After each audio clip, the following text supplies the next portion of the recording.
Hey guys, Aaron the House Person here with another 203K Tuesday. And this is the place you come to find out everything you don't know about the 203K loan and learn how to use that loan to help create, build, and sustain generational wealth. So, I always talk about that team, right? You got to have that rock star starting 203K lineup.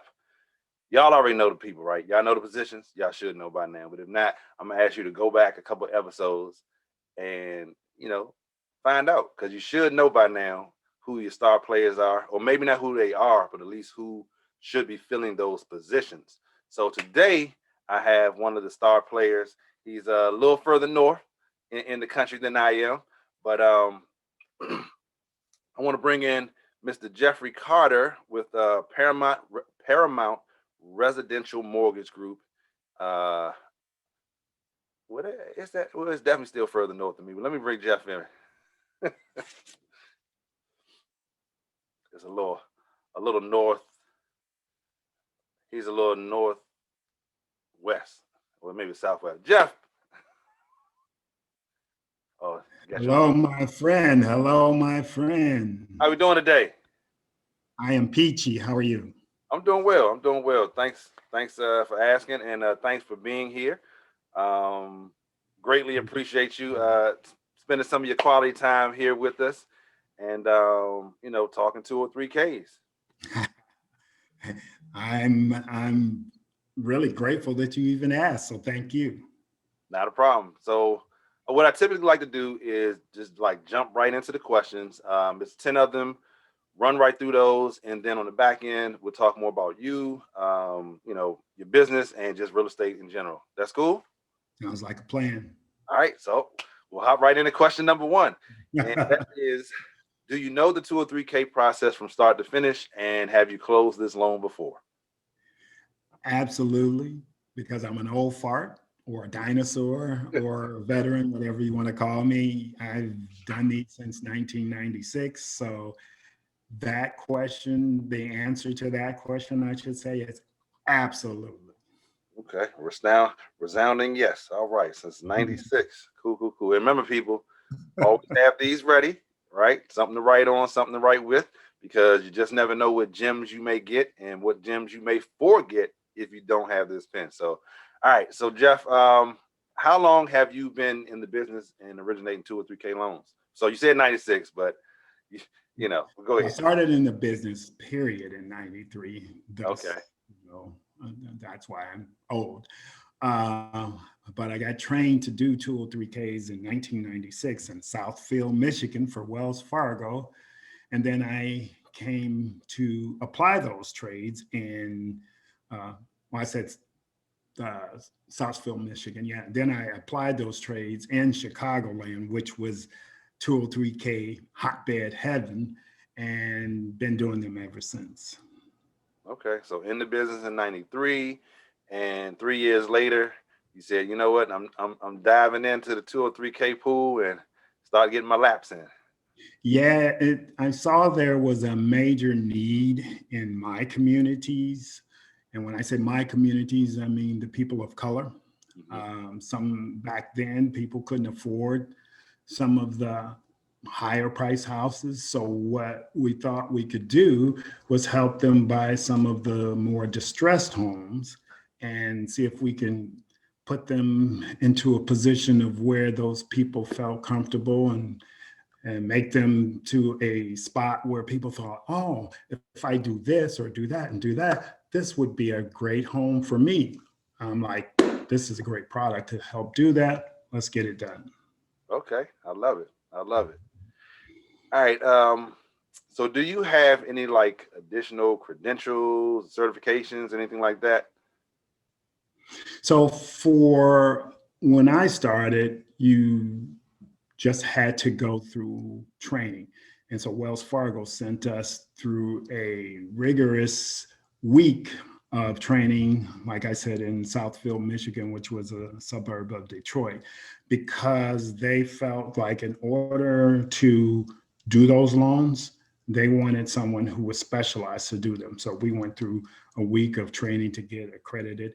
And then I became, for my office at that time, the Wells Fargo 203K specialist. As time went on, I moved to Kansas. I became the regional 203K specialist. So in that whole state, all of Wells Fargo, all the loan officers had to refer any deals that they got for 203K to me. Okay, I think that speaks for itself. Everybody send them my way. Don't worry, I got you. I'll take care I'm of the it. man. I know what I'm doing. I did all these in Chicago and Northern Indiana. So bring them on. Got it. Nothing, nothing like that. That good old experience. So that's a good thing. All right. Absolutely. And I tell you what, from the time I started to as I got into it, maybe 4 or 5 years, you learn so much about it. You learn how to not do things, what is the best ways to do things, how you should change your ideas about 203K. Because when I started in the business, I looked at it as something to repair homes or do some renovation on homes. But later I tried to educate realtors about this. You don't just look at it as a device to repair something. Look at it as a chance to enhance something, because some of the things that the realtors don't realize is that people sometimes will go with a realtor and look at a home, and there's a neighborhood because of their family or their friends that are in, they want to be in there. I was one of those. And I want to be in this neighborhood. And we're looking at homes that only have maybe 1-car garage, or you want 3 bedrooms, you have 2 bedrooms. You can use this loan to add the extra bedroom, add the extra car garage, so you can stay in that neighborhood that you always wanted to be in. Absolutely. It's kind of like the movie Transformers. You just you make it what you need it to be. So yeah, no, I mean, I love it. I mean, that's why I'm here, because I just absolutely love 203Ks and what you can do with them if you know what you can do, right? If you're with people who can tell you, hey, these are the options that you have, and if you use it like this, you can really maximize it. So yeah. So what's your I always get the NMLS number. I get a little tongue tied on that sometimes. What is my number? Yeah, if you might know it offhand, you might not. No worries. Oh, I do. Hell, it's like my social security number now. 23738. It is. All right. And as far as like the 203K loans that you've closed, because I mean, yeah, you've been doing it for a while. Yeah, rub that in. Well, that's a good thing. Oh, okay. Okay, I like the way you think. Yeah, no, that's a good thing. That lets people know that when they call you, you're not gonna lead them astray. You're not, because when I first started doing it, I worked with a loan officer who said they could do one, and she didn't lie to me. It closed, but I had no support whatsoever after it closed, and that's really what I needed most. Somebody who was not just able to close it, I can do it, but somebody who was well versed, someone who says, hey, I need this. Okay, this is what you do. I said, hey, I need this. He said, this is who you call. When I called that person, they said, why are you calling me? So, yeah, having that experience, somebody who's seasoned and can see the road, because you've been down it so many times, you can tell them, hey, you're gonna make a left in 2 blocks, then you're gonna make a right but yeah, that all that to say, that's a good thing. I appreciate it. But what would you say is like the average time? And I know it's gonna vary per deal and all that stuff, but like, what do you say the average time is from contract to close that on the loans that you've worked on? When you say close, are you talking about when it's finished with the contractor as well? No, just from 45 days.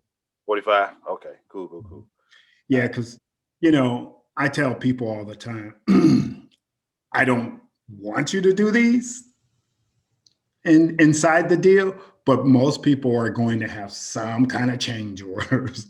And so we got to build that into the time frame as well, because at some point in time the contractor is going to say, yeah, well, we can't get this, we need this extra material instead of this, so maybe we should change it. So 9 times out of 10 there's going to be a change order, different work orders. So 45 days is probably the average.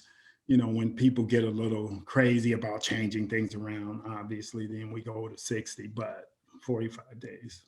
Okay. Cool. Mhm. Now, do you guys, as far as the Paramount, do you guys have like a 203K department, or like dedicated processors, or both, or? Yes, because we have learned, and I have learned in my career, that you need that to be a separate entity, Mhm. because it's just not the same as your regular processing. It's not the same as your regular draws for just a construction loan. So we have a separate entity for just 203Ks renovation loans. Okay. Okay. Good deal. Good Because deal. that makes the difference, because everybody there is experienced and know what they're doing, and that's what you really need for this product. Absolutely. Good deal. Good deal.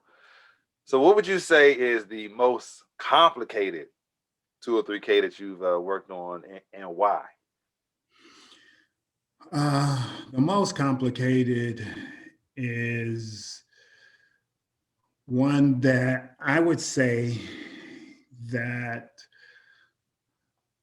and it was kind of earlier in my career, and you and I talked about this offline, but the horror stories come in with some of the people that get involved in the deal. So the most complicated I had is where someone, and it wasn't a contractor that I referred them to. They found this, I think a friend of theirs referred them, but the contractor got in and started the deal, got some of their monies, and then walked off the site, leaving the borrowers high and dry.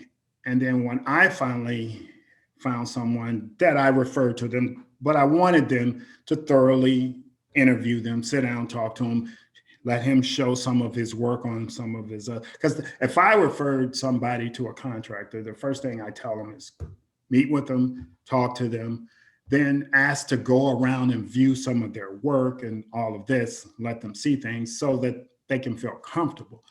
But so when he got in there, there was a lot of sloppiness done to the parcel work that they had done prior. And so you almost had to redo the whole thing. And it just went on and on and on. And the buyer was already distraught. So they didn't trust anybody. So the whole thing took way longer than it should have. But when it finally ended and everything was complete, the buyer was so happy because they saw that it was good work, clean people, good trusting.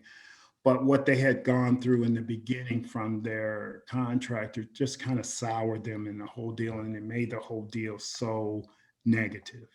Mm, mm. And Yeah. that's the sad part about it, is that the intentions, then we can do everything, but if you get a bad egg, it ruins it. Absolutely. And I don't know, if that person, the contractor, knew going in, hey, I'm just going to go in here and make a couple of dollars and disappear, or if something happened, through the process, and they realize they bit off a bigger apple than they can chew. But whatever the situation is, communication really goes a long way. So say, hey, look, I don't know what I'm doing here. I thought I could handle this, but I can't. I'm gonna back out. Try to make it as smooth as possible. Don't just roll out on the people. That's And something. that's the key. And the person, it was one of those stories where the clients couldn't contact them. They started ducking and dodging, couldn't find them. So I don't know what the situation was with them. If, like you said, it was more than they can chew, or if they were just a scammer, who knows?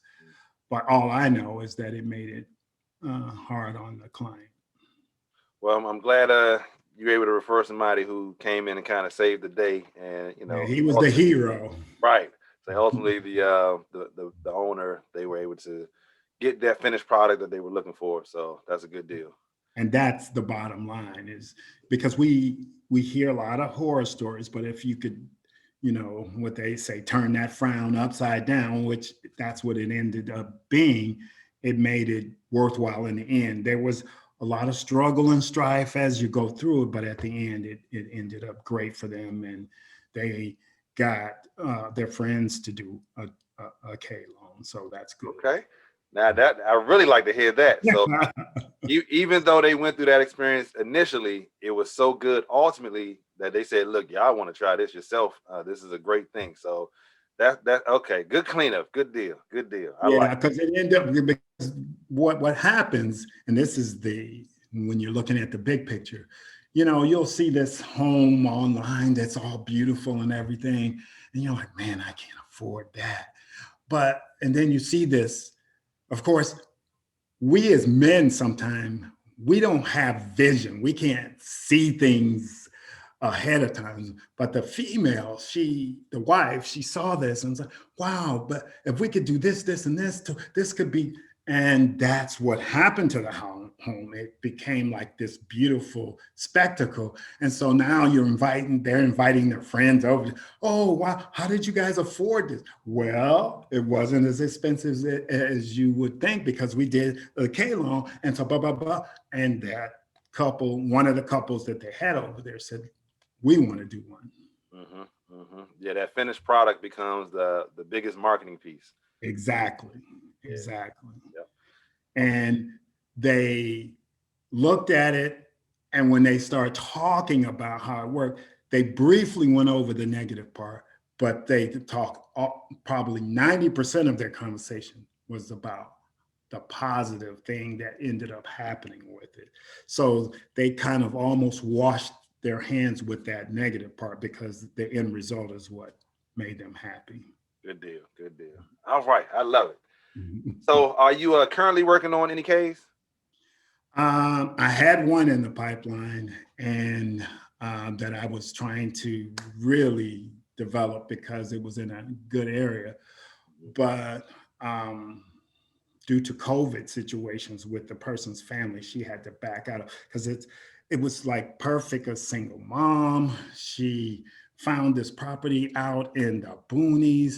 This was something she wanted. She wanted to create. She had all the stuff in mind, but her mother got sick and it was really bad. So she actually ended up leaving town. So she had to get rid of that contract and fly out to where her mom is, which is in another country. So I feel bad, because looking at some of the stuff that she was coming up with, and it would be perfect for her, it would have been great. But unfortunately, the pandemic has caused some craziness. That it has, absolutely.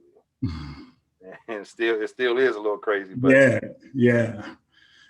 So no, I don't have one currently, because we had to cancel that one. That was going to be my pride and joy, just because I wanted to see how that was going to work for her, because she was so excited. She had some great ideas, but no, nothing currently in the pipeline. I do have two realtors who are trying to get two clients to get one, because they have two properties that need a little loving, and those two clients are really considering it because they really want them, and I'm trying to show them how they can get it done using the K. And so probably by the end of the week, I may have both of those on board, because they're actually friends and they're both looking at the same situations for themselves. So I'm thinking they're going to convince each other ultimately. Okay, cool. So as far as like consultants, you guys have, how does your department work? Do you have like a list of options, or like who are the rock stars offhand, if you can name them, that you know of down in that area? So I don't know the rock stars because it's been a while since I've done some with consultants, because a lot of the ones that I've been doing have been the streamlined version where they didn't have to have a consultant.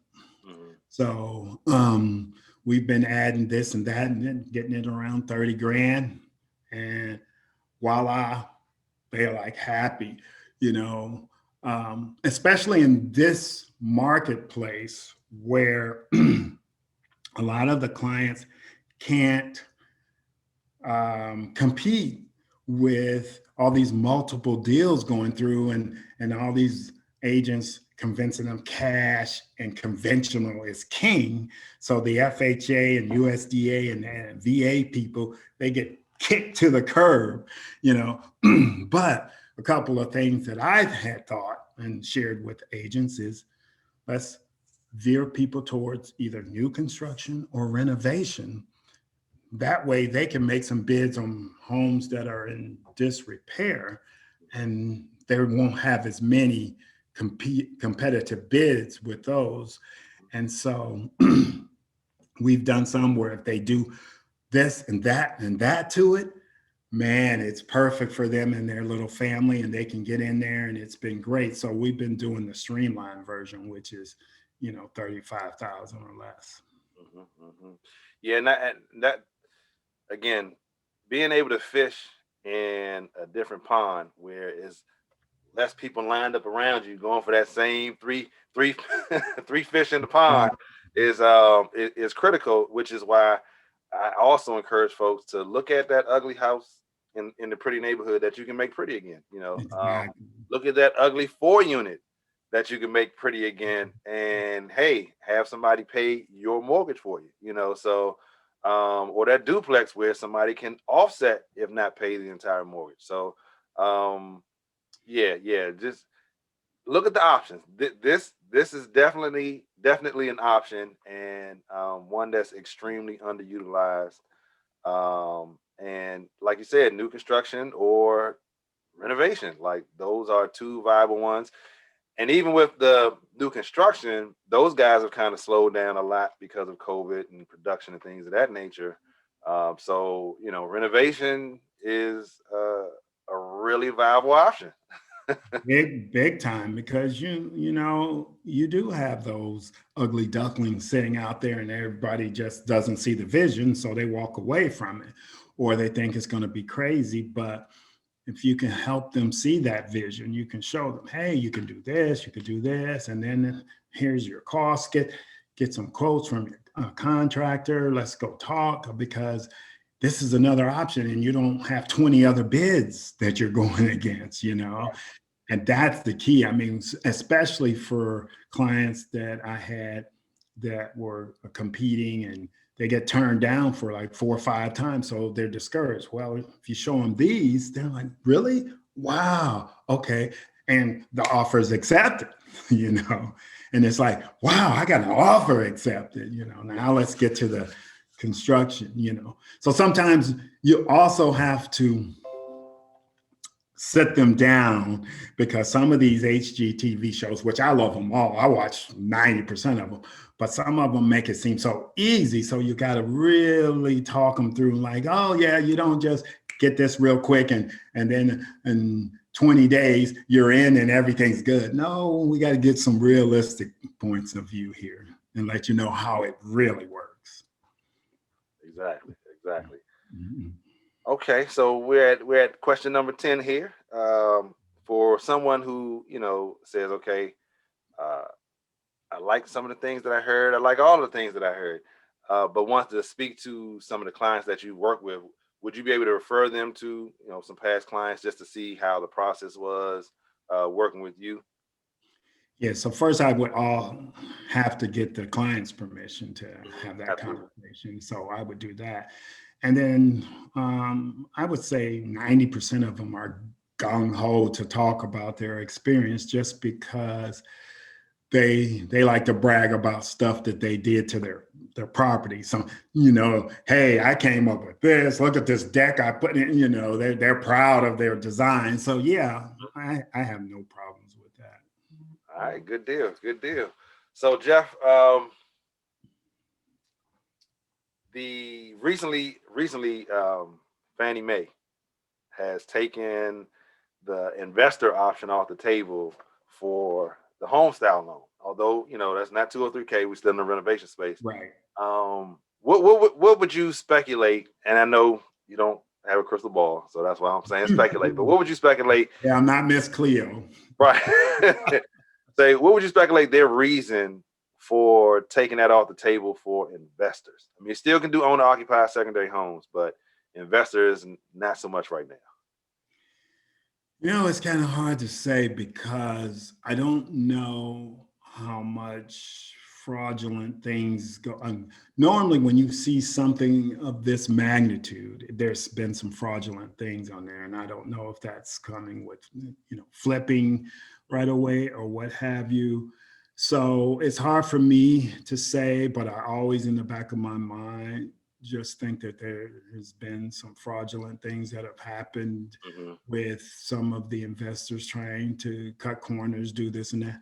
Because I went through that stage. Again, I spoke to you this offline, but I saw a whole bunch of that at one time, and it ruins it for all the people who are doing good. So it must have been something so major for Fannie and Freddie to come in here and say, hey, we got to cut this product out for these people because, it's just not a good thing. And some of them, they may have just walked away from stuff and said, hey, I can't do this and do that. And so there's a ton of foreclosures out there that's sitting on Fannie and Freddie's books that they can't move. And that in itself will make them say, hey, I got to cut this out because I got stuff on the books that it's hard for me to move. So I'm sure that's what it is, that they've got a lot of homes sitting on their books that they're paying all this interest on. They don't like that. That's a major bugaboo with them. Okay, so that sounds like there could be a little bit of inventory that may show up here, now or later. Yeah, and that's what I'm hoping is that depending on what markets that this happened a lot in, is that maybe we'll get to experience some of that and try to convince people to, hey, see some vision. There's some vision out here. Don't be out here competing with all 20 other people on these beautiful homes that are already done. Let's make something of your own. Yep, exactly. And I do remember at one point in time, the investors used to be able to use 203K as well, and then they removed that option. So we'll see how it plays out. I'm wondering if it's going to be a permanent thing or if it's just for right now. So we'll see how this kind of plays out. But yeah, I'm hoping it's temporary. So it may take a couple years or so to come back, though. Right. So while we're kind of talking about the whole fraud situation, that's the story that you did mention earlier of how you guys were called in to save the day for some folks in Chicago. Could you elaborate and I guess tell the people a little backstory about that situation? So back in the day, probably, I think this was in 98 or 99, somewhere around there. We had found out from Wells Fargo, HUD had contacted Wells Fargo in that area and told us about a specific area on the west side of Chicago where about 75 homes had a bunch of fraudulent situation going on. So they told us that there was a realtor, contractor, an attorney, a title company, an appraiser. They were all involved in some fraudulent actions against older Black clientele in that west side area. So when they contacted us, they said what they had talked to some of the muckety mucks in the areas like aldermen, whatever titles are in that area. They had a major meeting with the customers, and they told them that they were going to find a way to help them. And I think the mayor and different people got involved in that. So they called us in, and we went over and had a meeting with them as well too. And they actually took us on a tour to see some of the properties. And oh my God, the disrepair that happened with the roofs caving in, mold on walls. I mean, they had to put some of those people up in hotels because they couldn't live in their properties. It was that bad. And it was sad because when you see the people, they were older, elderly people that they just, it wasn't good. It was a bad deal, and all those people made monies. Now, what I had heard is that they had convicted a bunch of them, and so they had to spend money. But I did hear that one of the contractors or something came back under a different name, so that was crazy. So we sat down in a town meeting with some of the higher ups and a representative from HUD and met with all the people. And we told them that we're going to do 203K loans for all these homes to rebuild them. And it'd be no charge to them because this is a deal that HUD made with us at that time. I was with Wells Fargo to help these people bring back their community and do something out of the kindness of our hearts because we felt that they were due. Now, of course, the people didn't believe us and they didn't feel comfortable, and they thought, they had been scammed already. So they thought this was scam part two. Right. But they sat down and we talked to them after the meeting was over on the side and stuff like that. And so then ultimately I started working on a bunch of those 203K loans, and myself and another group, I did about 20 or so of them. And then when you go back to see what it looks like afterwards and see their faces and stuff, this truly gave me joy to be a part of something that was so huge, but it was also special to me just because it was a community that was some of our people that I felt really needed help, and we were able to help them. And when you go back and looked at the homes and the contractors that they got involved to do it, it was beautiful. It was a beautiful thing. And you can see the looks on their faces of how they once again had pride in their community. It was awesome. Good deal. Good deal. That's a great story. Mhm. Another, a situation that started out bad, and you were fortunate enough to be involved with the correction of that situation, even though you didn't have anything to do with the The initial portion original. of it. So, Yeah. um, yeah, that I mean, and it's unfortunately it's probably many more stories like that in all communities. Definitely, especially in ours, but. Um, to be able to right that wrong and put people in an economic situation where now that home that you're living in is one enjoyable for you to be in, but also a setup for generational wealth because you can pass that along and use the house the proper way to leverage it to get you access to other things as well. So but that wouldn't be able to happen if your house is falling apart and you got to leave because you can't keep up with the repairs and the payments and the taxes and the utilities, and so that's a good deal. I'm glad to Yeah, hear. and that's the whole thing. When you sat down there, because when we came into the meeting, the first part of the meeting, we're just sitting, listening to all of their stories. And then we got to go visit the homes. But first we're listening to the stories, and you're sitting there and you're just like, you're in disbelief that this is happening. And fraud happens, but man, when you're listening to all the people who were involved in it and the schemes, and you're in my mind, being a mortgage person, I'm thinking of all the money that these people made off of them. You know, if you see all these people, they did all this stuff. They had a racket going, and I'm like, wow, they just really took advantage of people. And then when you go see it, you're just like unbelievable. But when you get to see that you're part of the finished product and the community is reestablished, the people are excited. And like you said, this will set them up for generational wealth for their kids or their kids' kids. Now you feel like, okay, yeah, they went through something, but now they can go back and say, yeah, I went through this, but look at where I'm at now and look at where you're at now. And now you see a happy ending of the light at the end of the tunnel. Hmm. Hmm. And it also helps people to know that there's good people out there.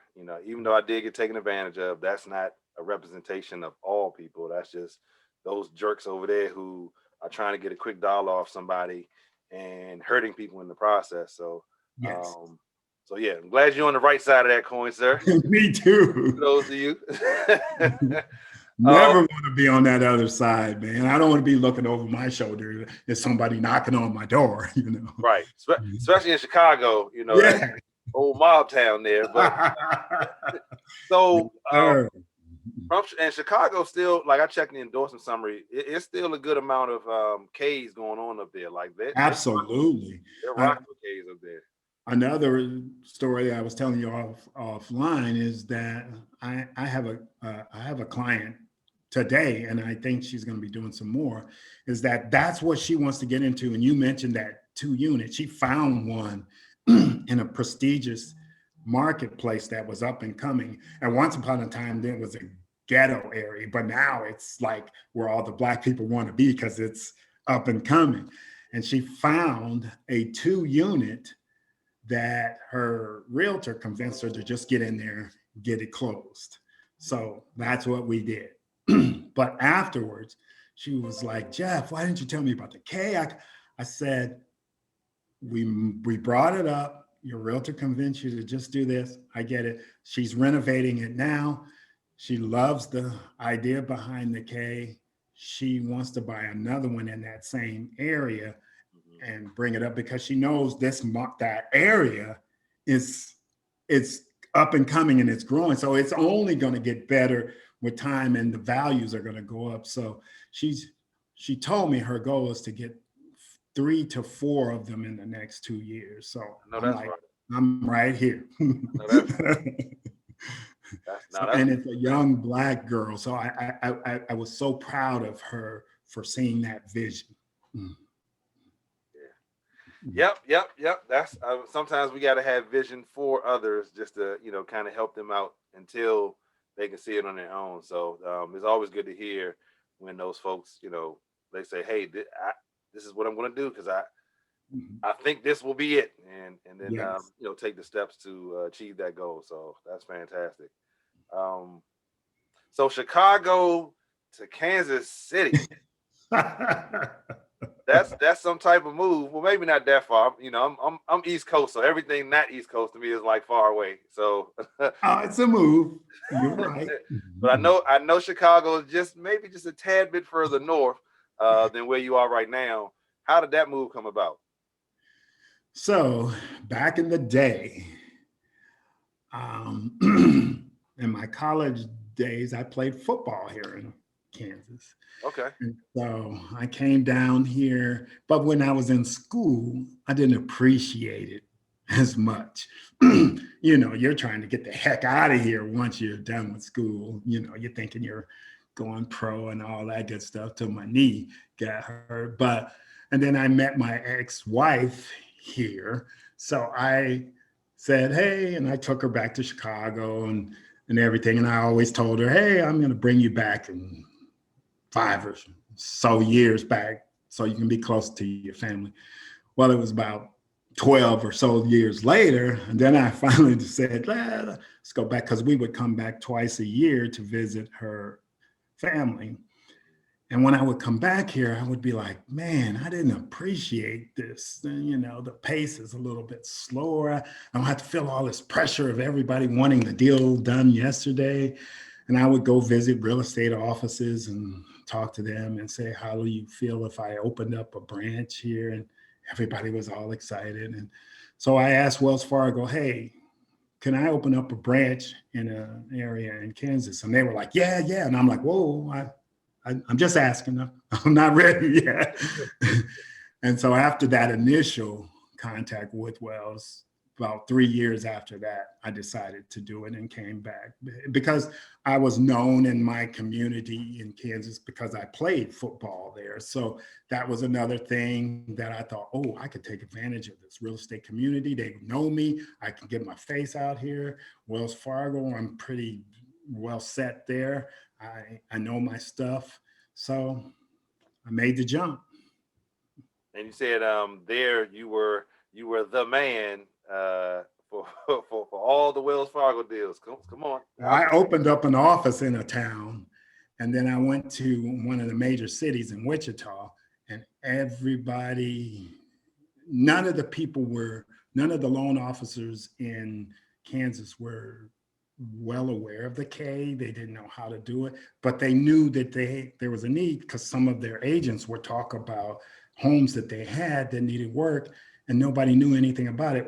When the regional manager brought me over to this side, she was like, Jeff is the 203K expert. We're going to make him the regional 203K guy. So I was the man. You are the man, Jeff. Maybe with a different company. It felt good that everybody, when they had questions, I was inundated with them from all the offices. They were like, how does this work? What do we do? How do we get them over to you? And I was, I'm going to have a meeting and sit down and discuss how I want these deals sent to me, what you look for, how to recognize a K deal, you know? So I started going through all of that. And trust me, none of them knew me when I first got here, obviously, they hadn't met me. But once I sat down with them and told, they were just like in awe of what can be done and how it can be done. And I think I would have like 6 or 7 calls a day. It's like, okay. How do I cause? Yeah. Well, how do we do this? What do we do? Oh, this person saw this house and it needs some work, you know, and it's just amazing that now they could get more business, and they could even attract other realtors because, oh, we got a K guy, we can help, you know, that just helped their business as well, you know. So you mentioned HGTV earlier. You said you're an avid watcher. What's your favorite show on there, if you had to pick one? For me, it's show right now. I'm a big Tarek fan, and even though he divorced Christina, their relationship is so cool. They work so well together. But I love Tarek's backstory. Do you know that show? I know the show. I don't know his backstory though. His backstory is he was a young dude that was really dirt poor, didn't have anything. He was living inside his mom's garage. And he went out and got his real estate license, and he met his ex-wife, and they started doing real estate business, and they started doing flips. Well, then someone watched him on a show when they first started their show and saw he had a knot in his neck, and she was a nurse and told him he needs to check that out. And they found that the guy had cancer. And so he was out of it for a while, but they helped him, they recouped. And this guy who was living out of his mom's garage started turning renovation into a major deal. And now he has real estate businesses. He's on tour. He does speeches. He does things to help people invest and find out how to flip. I mean, he is spectacular, but how he started and where he is now is just incredible. And I love how he had a show called Tarek 101, Flipping 101, where he was teaching amateurs how to do it. And I love his approach to things when he goes into some place and he looks at it, and his vision is awesome. So that show in itself is so great. You got to check it out because the dude is amazing. That show showed me some extra things that reminded me of when I first got into doing the K loans, of what you can see, how you can visualize something that other people never see. They walk into a house and they see a dump and they run out, whereas he walks into a house and he sees a gold mine. And so your mindset has to change from what you normally do when you're searching Zillow and all these other places and you're seeing all these pretty houses. When you go in and look at some of these type homes, your mindset has to be completely different, and vision is everything. Absolutely. Absolutely. Yeah, being able to see what it can be versus what's in front of you right now is extremely critical in this space. Yeah. Fortunately, if you don't have that vision right now, you get yourself the right team members, and maybe someone has a program that can put it in front of you. So now you can see, oh, that's how it's going to look. Okay, yes, let's do it. Well, I love before it. and afters are like gold. If you Absolutely. can get a lot of people in front of before and afters, they will be shocked as to what things can turn into. Hmm. I try to show a few of those every now and then on posts, and people just sit back and they were like, oh. It's like these containers homes now. Mm. When you see some of these containers who are you're just coming out and walking past something and it looks like a container that was on a railroad train, Yep. you know, and then you see what they've turned them into afterwards. It's unbelievable. Yes. So before and afters, they're everything. Yeah. And that's funny you mentioned that. Those container homes are definitely something that's taken off very, very quickly. And some of those before and afters that I've seen, I'm like, wow, wait, what? That hold on, that was Yeah. those were containers? Are you serious? Yeah. Yes. So I yeah, I've seen mean, some amazing jobs. I mean, amazing. and not just cookie cutter because it's a rectangle. I mean, I've Yeah. seen like amazing Different stuff. shapes. They turned them into different shapes. Yes, They look like something you would have never had envisioned was a container at some point. absolutely. And then you got a really, really sturdy home. Yes, yes. And uh, that's the thing I talk about. I said, man, that home ain't going anywhere. I don't care how much wind. nope. Yeah, I thought about that. That would be like areas that get down in the Gulf that get the hurricanes, and Mhm. maybe even Midwest that get tornadoes. Like those would be pretty solid products to have there because you don't have to worry as much about those winds carrying those houses away like Wizard of Oz. So Which was in Kansas. which Good one. was in Good one. Kansas. I Yep. see what you did there. Yeah. Well, Jeff, man, we that time kind of flew by. Man, I didn't even realize how far we got into it, I but know. I got to jump on another one as well. But wow, man. I mean, when you're talking about this, I could talk forever. So it's no, just, it's definitely a great subject to talk about. For someone who's been doing this since '96, I know you got many more stories that we can't fit in this time frame. But bring me back, man. Because I love to talk. okay, all right, we'll definitely do that. So for folks who are looking to get in contact with you and maybe say, hey, look, you down in Kansas because you're Kansas City, which is a whole different unique thing. Like it's split between Missouri and Kansas, correct? But not only that, I do loans in 48 states. The only two 48. states I don't is Wyoming and New York. Okay. Okay. So you got 48 states covered. Ex- Yes. don't think about Wyoming right now, but I'm pretty sure you can refer someone. And don't think about New York, but I'm pretty sure you can refer someone. But all right, Yeah. so 48 states. And how can they get in contact with you? So I don't have anything I can put on the screen, but the number is 785 Mhm, 650 4727, mhm. And it's Jeffrey, JEFFERY LC at PRMG.net.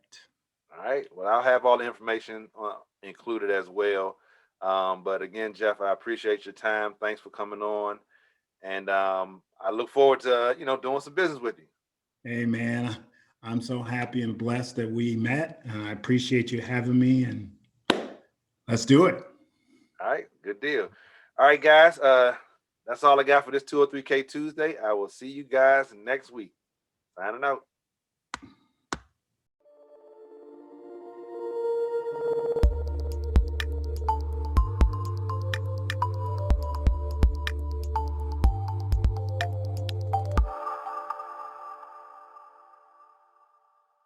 Be sure to like, subscribe, share, and ring that bell.